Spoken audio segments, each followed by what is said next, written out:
கொண்ட சொத்து சகம் வேண்டாம்,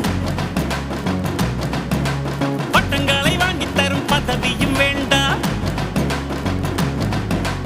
மாலைகள் இட வேண்டாம், தங்க மகுடமும் தர வேண்டாம், தமிழ் தாய்நாடு தந்த அன்பு போதுமே. என் ஒரு துளி வியர்வைக்கு ஒரு பவுன் தங்க காசு கொடுத்தது தமிழ் அல்லவா?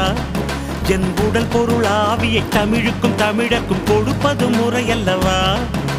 சிங்க நடை போட்டு சிகரத்தில் ஏறு, எம்பேரு படையப்பா, இளவட்ட நடையப்பா, என்னோட உள்ளதெல்லாம் இளஞ்சிங்க படையப்பா. நெஞ்சிலாறு படையப்பா, பின்னால் 100 படையப்பா, யுத்தம் கொண்டு வருகையில் 10 வீரல் படையப்பா. படையப்பா படையப்பா படையப்பா, பாசமுள்ள மனிதனப்பா, நான் மீச வச்ச குழந்தையப்பா.